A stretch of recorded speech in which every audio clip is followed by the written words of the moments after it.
I stood frozen in my own doorway, clutching the frame with trembling hands, as my son and his wife carried my refrigerator out of the kitchen and loaded it onto the back of a rumbling truck. The clang of the metal against the truck bed echoed like thunder through the neighborhood. One by one, they hauled away the stove, the washing machine, even the microwave that had sat faithfully on my counter for years. The sound of the dolly wheels scraping across my wooden floor cut into me like knives. I wanted to speak, to ask why, to stop them, but the shock had paralyzed my lips. My eyes darted from my son's face, stern and unyielding, to my daughter-in-law's hurried steps as she motioned for him to lift faster. They didn't look at me, not once, as if I had suddenly turned invisible inside my own home. And then, as the last appliance was dragged past my feet, something inside me shattered. I could hear the neighbors whispering outside, their curtains twitching, their voices carrying in the autumn air. The humiliation burned hotter than the grief. But this is only the beginning, because what happened after this moment is what no one saw coming. Before I go on, make sure you subscribe, because you don't want to miss what happens next. Drop a comment below and tell me where you're watching from and what time it is right now.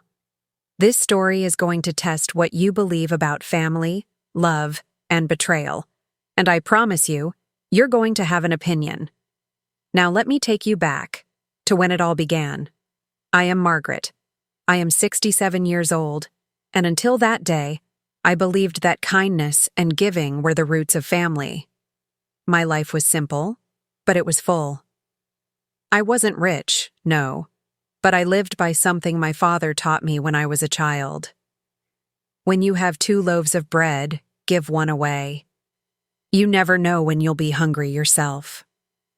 I carried that lesson like a compass. Through the years, I fed neighbors when they were down on their luck. I gave groceries to single mothers at church who struggled to make ends meet. I opened my home to friends who had nowhere to go. And when my son, Michael, brought his young wife Claire into my life, I welcomed her with that same spirit. At first, it was beautiful. Claire would sit at the kitchen table with me, learning how to bake cornbread, asking me about recipes that had been in the family for decades. Michael would help me fix broken fences or carry heavy boxes. On Sunday afternoons, laughter filled the house when they visited. Those days I believed my kindness was being returned in love. But life has a way of testing kindness. Slowly, the warmth began to fade. It started with small things. Claire's eyes rolling when I offered advice. Michael's excuses for why they couldn't stay long during visits. Then, requests for money came. Little at first. "Just $50, Mom. We'll pay you back next week." "Do you have a little extra for the gas bill?" I never said no. Because that's what mothers do, isn't it? Until one day I opened my purse to find it empty when I needed to buy groceries for myself. I laughed it off, telling myself it was nothing. I had always managed before.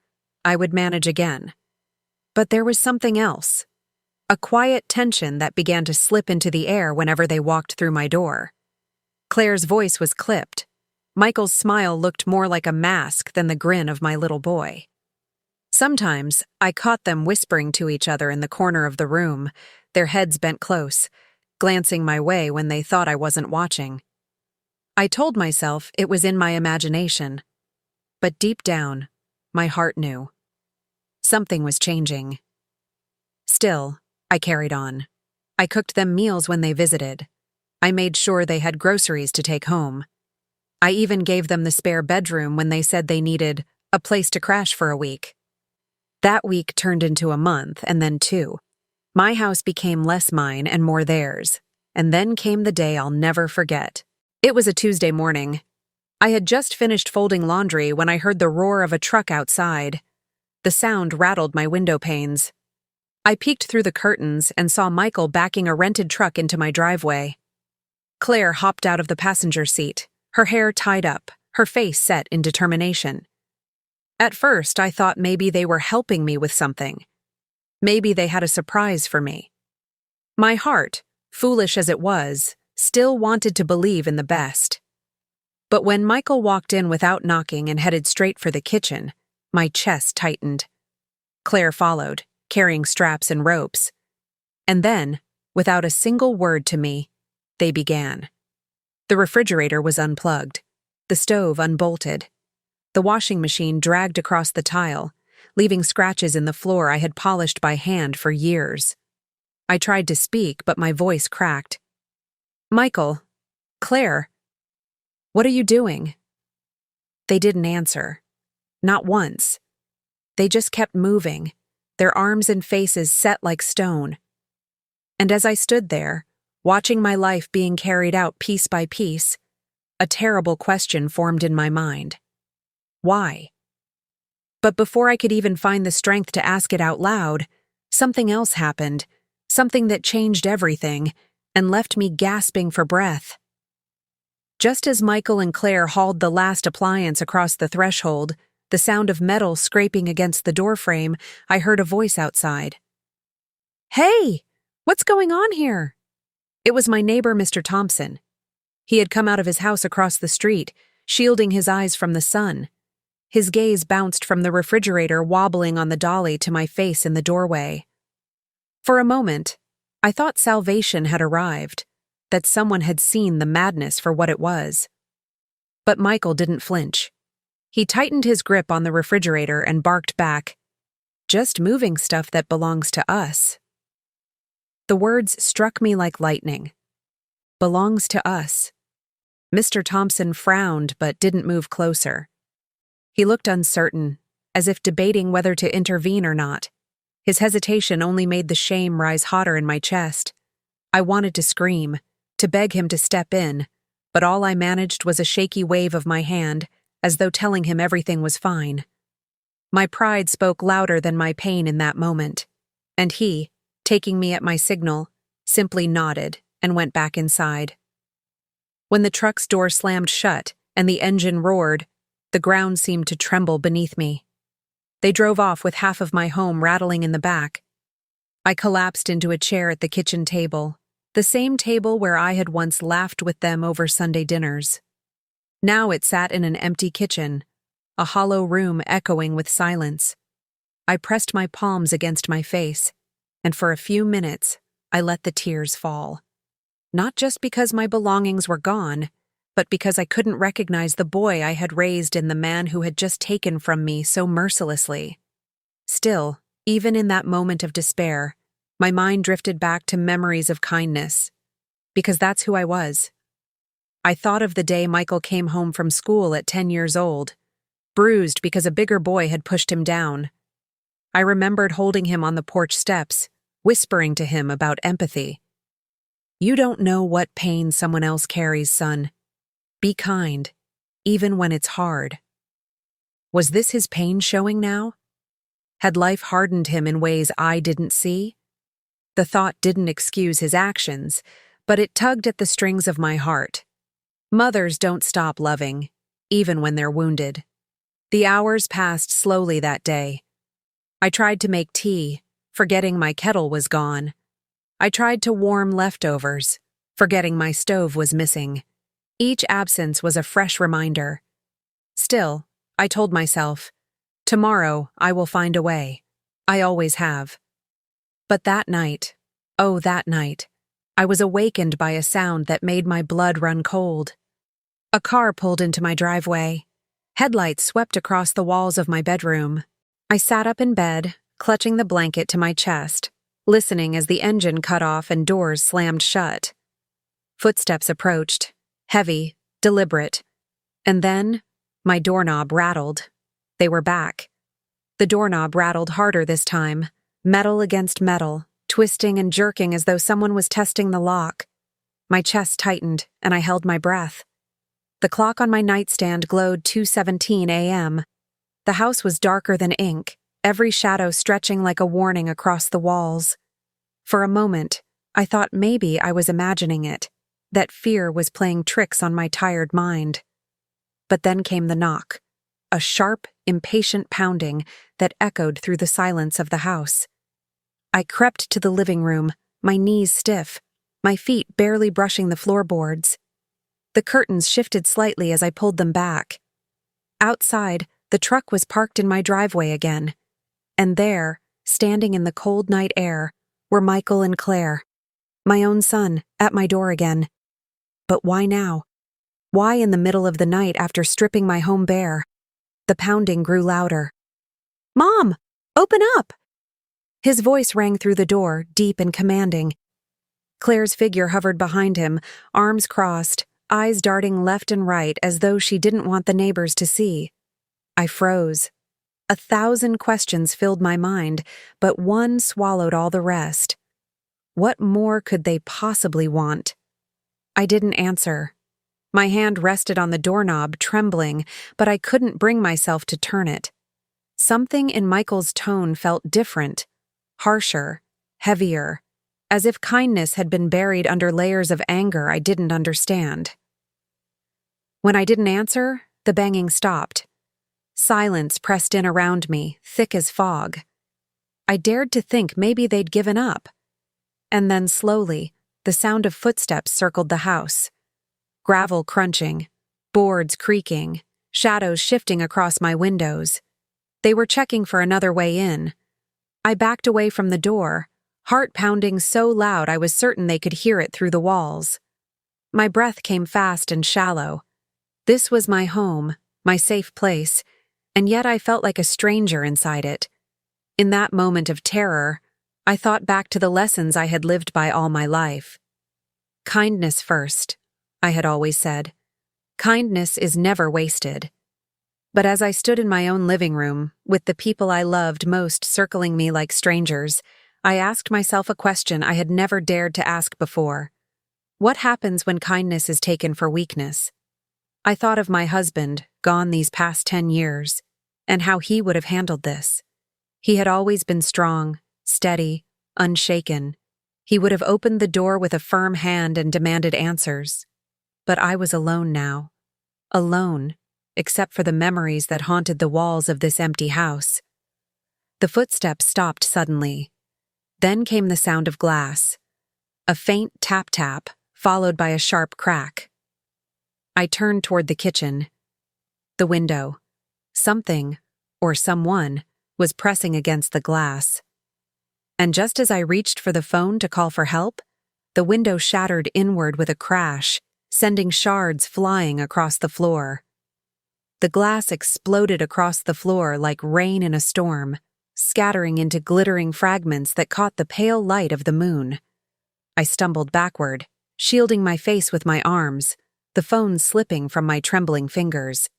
The sound of it hitting the hardwood floor seemed so small compared to the violence of the window breaking.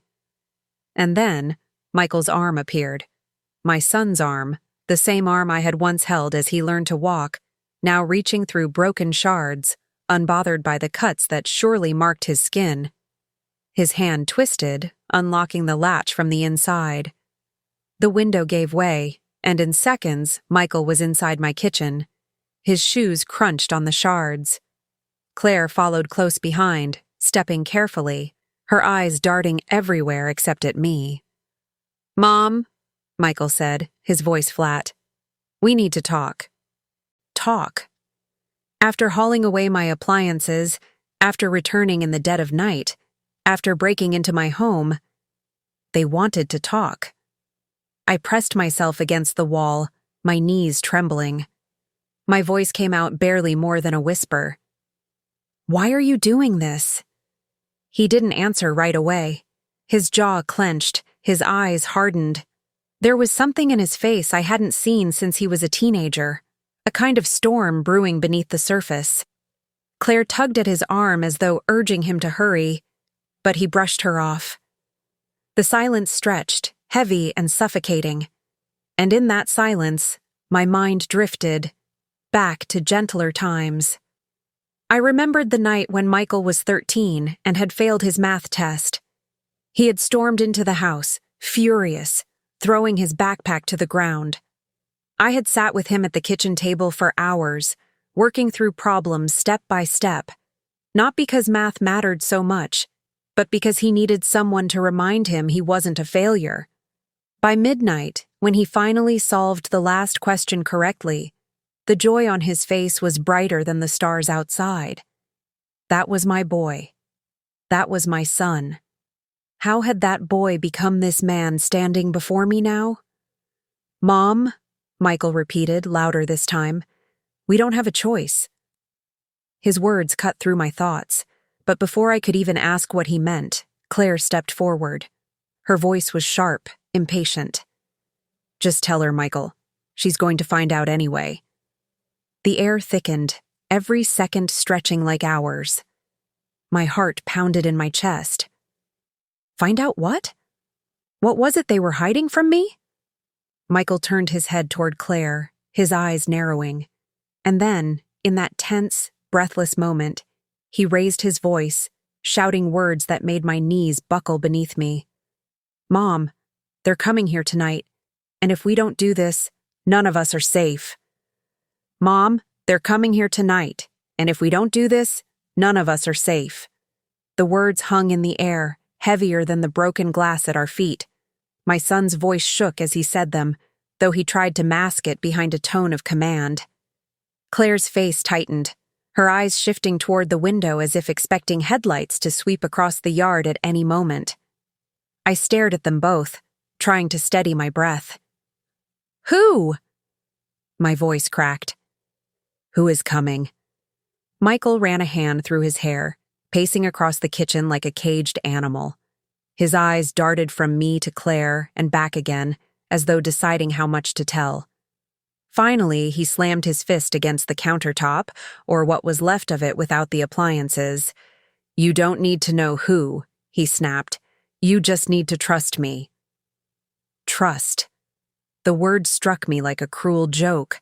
How could I trust the very people who had ripped my home apart? And yet, beneath the anger in his voice, there was something else. Fear. Real, raw fear. Claire stepped closer to me, lowering her voice. "Margaret, please. This isn't what you think. We're not just taking things because we want them. It's bigger than that." I shook my head, clutching the wall for balance. "Then explain. Tell me why you've treated me this way. Tell me why you've made me feel like a stranger in my own house." Her lips parted, but no words came. She looked at Michael, her eyes pleading for him to take over. And suddenly, a memory flashed before me. A softer memory, years ago, when Michael had first introduced me to Claire. She had been so polite, so eager to please. She brought me flowers the first time she visited, and I remembered thinking, this woman will take care of my son. She will love him like I always have. Now, standing in my shattered kitchen, I wondered if I had been wrong from the very beginning. "Mom," Michael said at last, his voice quieter now. "They gave me a deadline. Midnight. We had to show them something valuable, something that proves we can pay them back." My stomach dropped. "Pay who back?" Michael's face hardened, and for a long moment he said nothing. Claire bit her lip, her arms wrapped tightly across her chest. And then, from outside, the distant sound of engines rumbled through the night. Not one, not two, several. Headlights appeared on the far end of the street, moving slowly, deliberately, as though searching for a house. Michael froze. Claire's hands trembled. My heart slammed against my ribs. "They're here," Michael whispered. The glow of headlights washed over the living room walls like a flood of white fire. My hands gripped the curtain as I peered outside, and what I saw made my knees nearly give way. 3 black trucks rolled down the street, engines growling low and steady. They did not speed. They did not hesitate. They moved with the calm of predators, circling prey they already knew they would capture. One truck stopped directly in front of my house. The other 2 idled on either side of the street, boxing us in. Doors opened and men stepped out, shadows with wide shoulders, boots crunching against the gravel. Their movements were deliberate, wordless, rehearsed. My son's face went pale. Claire clutched his arm, whispering something frantically, though her words were too faint for me to catch. "Michael?" I whispered, my throat dry. What have you done? His jaw clenched. I didn't have a choice. The room spun. My mind couldn't process what was unfolding. My son, the same boy I had rocked to sleep, who once begged me for just one more bedtime story, was standing in my broken kitchen, trembling at the sight of strangers who had come looking for payment. Payment. That word echoed in my mind like a hammer against stone. What could Michael possibly owe that would bring men like this to my doorstep? The knock came next. Not frantic, not polite, slow, heavy. 3 raps against the front door that rattled through the entire house. Michael's head whipped toward the sound. His chest rose and fell fast. Claire squeezed his hand, her nails digging into his skin. I wanted to run. I wanted to scream for help. But my feet wouldn't move. Fear rooted me to the floor, stronger than any chains. For a brief second, the house fell silent. Only the hum of the trucks outside and the soft tick of the clock filled the air. I thought of my husband again, how he used to tell me, "A home is only as strong as the love inside it." What would he think now, seeing our home cracked wide open, its walls trembling with secrets and shame? Michael finally spoke, his voice low and urgent. "Stay here, Mom. Don't say a word, no matter what happens." But before I could answer, the knock came again. This time louder, harder, as though the door itself would splinter under their fists. And then, without waiting for permission, the handle turned. The front door began to open. The front door creaked open, spilling pale moonlight into the living room. My breath caught in my throat as 3 men stepped inside, their boots thudding against the hardwood floor. They didn't rush. They didn't shout. They entered with the heavy calm of men who knew they were in control. The first was tall, his shoulders filling the doorway. His eyes swept the room in a single, cold glance before landing on Michael. The second carried a leather folder tucked under his arm, neat and precise, as if this intrusion into my home were nothing more than a business call. The third lingered near the door, arms crossed, his silence heavier than words. Michael stiffened, his fists clenched at his sides. "We said we'd have it," he muttered. "I told you." The tall man's voice was deep, slow. And yet, here we are. Midnight. And still, you come empty-handed. His gaze shifted toward me, and for the first time that night, I felt like prey. Claire stepped forward quickly. "We've got something," she blurted. "We're working on it. The appliances, they're proof. We're getting more." Her words tumbled over each other, desperate, her hands trembling. The man with the folder flipped it open and pulled out a sheet of paper. He placed it on my dining table as though he owned it. "Proof isn't payment," he said flatly. "You owe what you owe." Michael's jaw tightened. He didn't look at me. He couldn't. My heart pounded as I stared at the men. Their presence filled the room, heavy and suffocating. I wanted to scream at Michael, demand answers, force him to explain how my home, my sanctuary, had become part of some unspoken debt. But fear clamped down on my throat. And then, amid the chaos of my racing thoughts, a memory rose up from years long gone. I remembered Michael at 6 years old, standing on a small stage in the school gym, clutching his paper crown for the Thanksgiving play. His eyes had searched for me in the crowd, wide and uncertain, until they found me. When they did, his whole face lit up, as if my presence alone was enough to steady him. He had needed me then. And now, though I couldn't understand what he had done, I could see that same fear hiding behind his hardened face. He needed me again. But how could I help when I didn't even know what monster we were facing? The tall man leaned closer to Michael. "Time is up." His words landed like hammer blows. "We warned you what would happen if you failed again." Claire's voice cracked. "Please, just give us one more chance. We can fix this." The man ignored her. His eyes locked on Michael, then shifted slowly, deliberately, back to me. And with chilling calm, He spoke the words that made my blood run cold. Then maybe your mother pays instead. Then maybe your mother pays instead. The words sliced through the room, colder than the night air drifting in through the shattered window. My chest tightened, and for a moment, the world around me blurred. The men didn't look at me as a person. They looked at me as a price. Michael snapped forward, his voice shaking with anger. "No! Leave her out of this. This is between me and you." His hands balled into fists, his body tense like he might lunge, but the tall man only smirked, as though Michael's fury amused him. Claire pulled at Michael's arm. "Don't," she whispered urgently. "Please don't." The man with the folder tapped the paper on my table, his movements calm, clinical. A debt unpaid finds its own way of balancing. If your son can't keep his promises, we'll take collateral. His eyes flicked toward me again. And she looks like she has something left. I felt my legs weaken beneath me. Me? A widow living on a pension, with barely enough to keep the lights on. What could I possibly give them? The thought made me shiver, and yet deep down I knew. It wasn't about what I had.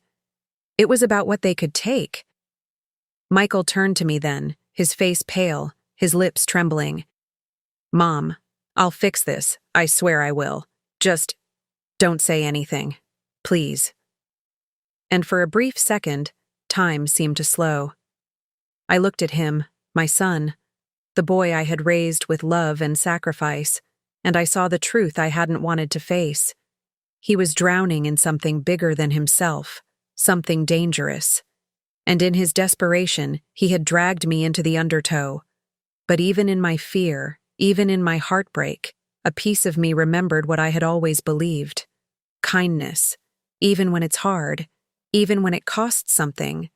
And though every instinct screamed to run, to scream, to fight, I found myself whispering words I barely understood as they left my lips. "Take me instead." Michael's eyes widened. "Mom, no." But before anyone could respond, a blinding flash of light swept through the windows. Red and blue lights spun across the walls. Sirens. The trucks outside roared, men shouting in hurried voices. The three inside the house stiffened instantly. The tall man's jaw clenched, his smirk gone. "They found you," he growled. And in the next heartbeat, the man by the door pulled something from under his jacket, something that gleamed in the flashing lights. A gun. The barrel of the gun glinted in the swirl of red and blue lights outside. My breath hitched, my hands trembling so violently I thought I might collapse right there on the kitchen floor. "Stay quiet," the tall man hissed, his voice low but deadly. He motioned with his chin toward Michael and Claire. "Don't make a sound. Not one." The sirens drew closer, louder, until they seemed to sit right outside my door. Through the shattered window, I saw beams of flashlights cutting across the night. A voice carried through the air, stern and commanding. "House on Willow Street. We see movement inside. Come out slowly with your hands up." The man with the gun pressed himself against the wall, his eyes narrowing. The folder man snapped the leather shut, his calm demeanor cracking at last. "This wasn't supposed to happen," he muttered. Michael's face was drenched in fear. His hand twitched at his side, as if he wanted to shield me but didn't know how. Claire clutched his sleeve, tears glistening in her eyes. I stood frozen, my mind split between terror and memory. I thought of the nights long ago when I had tucked Michael into bed, his little body warm under the blanket, his eyes heavy with sleep. I used to whisper prayers over him, promises of protection, believing I could shield him from anything the world might throw his way. Now, here we were, trapped, with danger pressing in from both sides. And I realized, with a heaviness I could barely bear, that I could no longer protect him. The tall man turned sharply toward Michael. "You told us no one would find us here.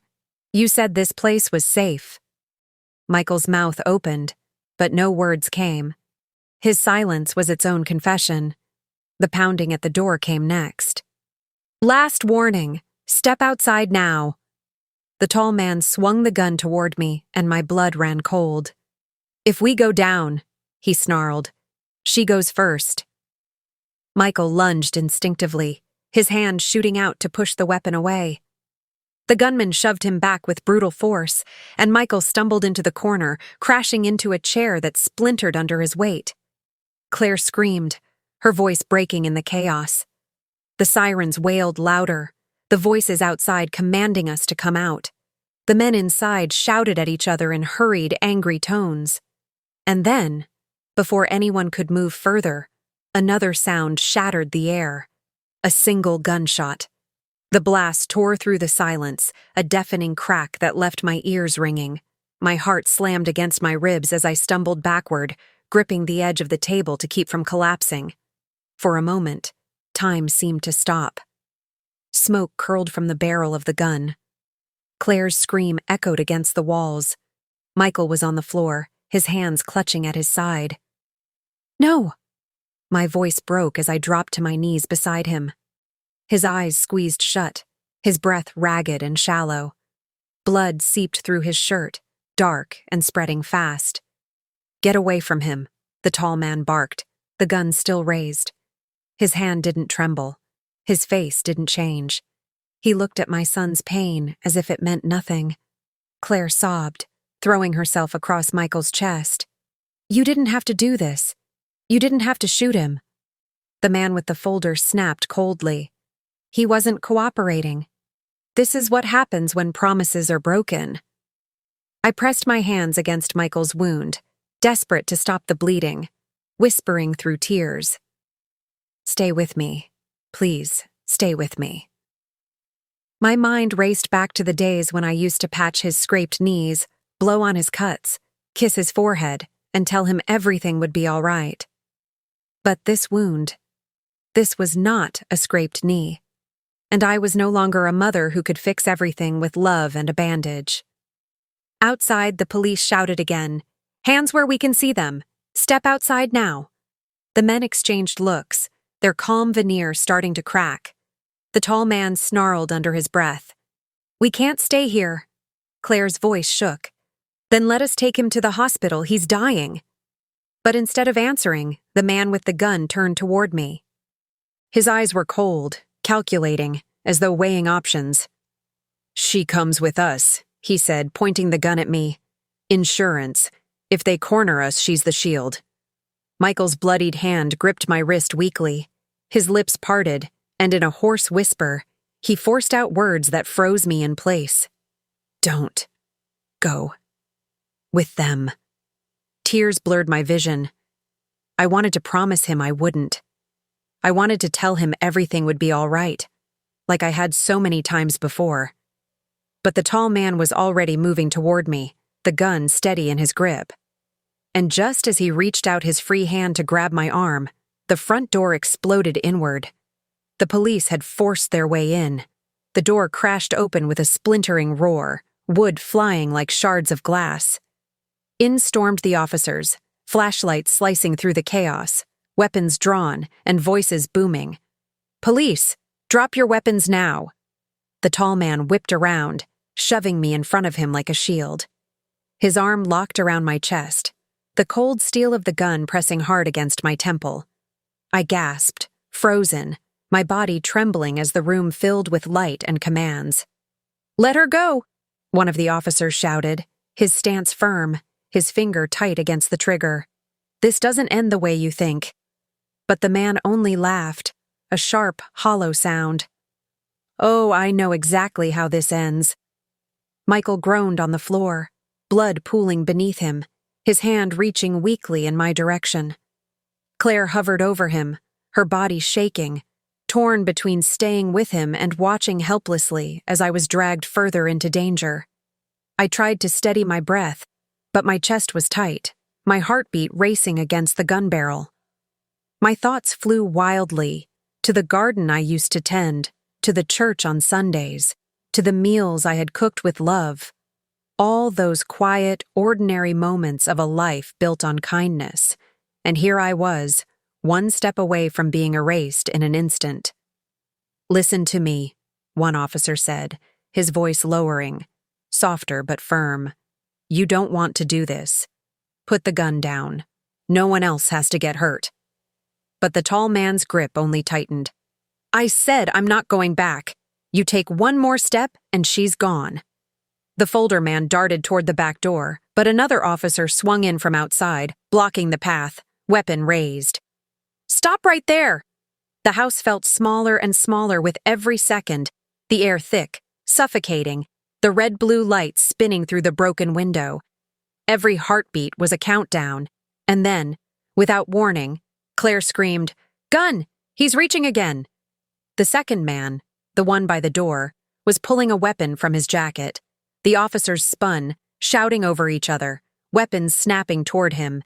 In that split second, the tall man holding me snarled in my ear, his voice sharp and deadly. "If he shoots, so do I." The room erupted. A single flash, then the thunder of gunfire. The second man by the door fired first, his shot cracking through the air. Officers dove for cover, their return fire shattering picture frames on the wall, splintering wood, filling the house with deafening chaos. The tall man yanked me backward, using my body as a shield, dragging me across the floor as bullets tore into the plaster around us. My ears rang. My heart pounded so hard I thought it might burst. "Don't move!" one officer shouted, his voice half lost in the storm of noise. I could smell the acrid sting of gunpowder. The folder man screamed as a bullet grazed his shoulder, dropping the leather case onto the floor. Papers scattered everywhere, contracts, names, numbers, all the evidence of whatever dark world Michael had been pulled into. Michael coughed weakly, blood flecking his lips. "Mom, run!" His voice was faint, almost drowned out by the chaos, but it cut through me like a knife. I wanted to. Every part of me wanted to rip away, to sprint for the door. But the cold muzzle pressed against my temple reminded me that I wasn't free.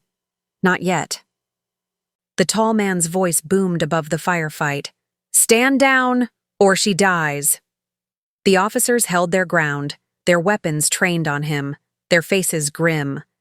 I could see the conflict in their eyes, the calculation of risk, the weight of every trigger pull. One wrong move, and I would be gone. Then something happened that no one expected. Claire, shaking and pale, crawled across the floor toward Michael. But halfway there, her eyes landed on the leather folder, its contents spilled wide. She snatched a paper with trembling hands, holding it high. "You don't want this getting out, do you?" she cried, her voice sharp with desperation. "All these names, all this proof, they'll have everything they need on you." The tall man stiffened, his eyes snapping toward her. For the first time, his grip faltered, just slightly. I felt it. The tiniest shift of his arm, the smallest opening. The officers noticed it too. I saw one of them mouthing words to another. Wait for the signal. My breath caught, my body tensed, my mind raced. And then, in that exact second, another sound split the air. The gun at my temple clicked. Empty. The click echoed louder than the gunfire, louder than the shouting. It was the sound of an empty chamber. For a split second, silence gripped the room. My body froze, every nerve on fire. The tall man's eyes widened. He looked at the weapon in disbelief as though it had betrayed him, and in that instant of hesitation, everything changed. "Now!" an officer bellowed. Bullets tore through the room again, sharp bursts that rattled the air. The tall man cursed, shoving me hard to the floor as he scrambled backward. Pain shot through my side as I hit the ground, the world spinning. But I was alive. The second man by the door went down screaming, clutching his leg. Officers swarmed in, shouting commands, their boots pounding against the floorboards. The folder man tried to make a run for it, but 3 officers tackled him flat onto the ground, papers scattering like snow. And then it was just the tall man, standing with the useless gun, his chest heaving, his face twisted with rage. Michael groaned from the corner, his hand slick with blood. Claire sobbed beside him, clutching his shirt. My heart cracked wide open at the sight, but I couldn't reach him. Not yet. The tall man's gaze swept across the chaos. Officers closing in, his partners down, the folder on the floor exposed. His chest rose and fell with sharp, panicked breaths. And then he looked at me. "You did this," he spat, his voice trembling with fury. "You ruined everything." He raised the empty gun again, as if still clinging to the illusion of power. Officers shouted warnings, their weapons trained steady. But instead of surrendering, instead of dropping it, he reached into his jacket. His hand came out with something small, metallic, and gleaming under the flashing lights. Not a gun. Something worse. A grenade. "Everybody back!" an officer screamed, his voice cracking with urgency. The tall man's grin was wild, unhinged, his thumb resting on the pin. "If I go down," he growled, "we all go down with me."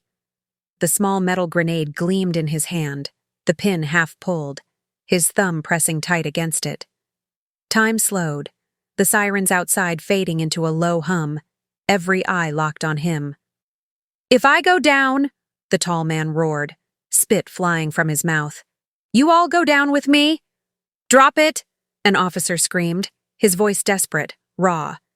"Think about what you're doing. Drop it now." But the tall man only laughed, a jagged, broken sound that filled the room with dread. Claire clutched Michael's face, sobbing. Don't look," she whispered to him, shielding him as best she could. Michael's eyes fluttered, heavy, barely able to stay open.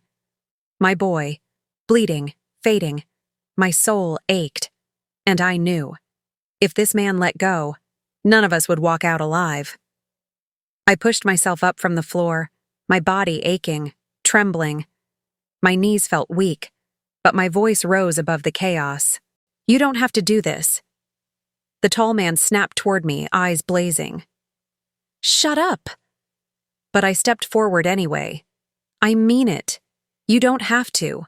Look at yourself. Look at what this has turned into. You don't want to die here, not like this. And deep down, you know it." For the briefest moment, something flickered in his face. Hesitation, a shadow of doubt. His grip on the grenade shifted just slightly. The officers saw it. They moved in closer, inch by inch, their guns steady, their breaths held. I thought of all the lessons I had carried through my years, the quiet power of kindness, the belief that even the hardest hearts could be touched. Maybe, just maybe, even here it could matter. But then his jaw clenched, his eyes narrowed, and with a sudden jerking motion, he pulled the pin. "Down!" someone screamed. The world exploded into chaos. Officers lunged, one tackling him hard to the ground, the grenade clattering from his grip and rolling across the floor. My body hit the ground again as hands pulled me back, dragging me away. The grenade spun, then stopped against the leg of the toppled chair. Every breath in the room halted. And then, nothing. A dud. The silence that followed was unbearable, like the world itself had frozen in disbelief. Officers swarmed the tall man, ripping him away in cuffs, his face pale, his fight gone. The second man groaned, pinned to the ground. The folder man cried out as they dragged him too. It was over. I scrambled to Michael, falling to my knees beside him. His face was ashen, his breath shallow. I pressed my hands against his wound again, tears spilling freely. "Stay with me, son. Please, stay with me. Don't leave me now." Claire clung to him, her eyes desperate. "We need an ambulance. Please, hurry." The officers called it in, voices rapid, urgent. Within minutes, paramedics stormed the house, lifting Michael gently onto a stretcher. He groaned weakly, but his eyes opened for just a second. He looked at me. "Mom." His lips formed the word, faint but clear. "I'm sorry." I leaned down, kissing his forehead, my tears falling onto his skin. "We'll get through this. Together." As they carried him out into the flashing lights, I followed, my heart heavy but alive with one truth. Life could strip away everything: appliances, furniture, safety, even peace. But what it could never take was love. And love. That was the one thing that could turn even the darkest night into morning. I turned once more to the shattered doorway, the officers hauling away the men who had nearly destroyed us. The papers from the folder lay scattered, their secrets spilled into the open. Justice, at last, would follow. But for me, the only thing that mattered now was my son's faint heartbeat, carried away under the blinking red and blue lights, carrying hope into the unknown. And as I stepped out into the cool night air, I whispered a prayer, not just for him, not just for us, but for every lost soul who ever believed violence was their only choice. Because kindness, even when it feels powerless, is still the most powerful force of all.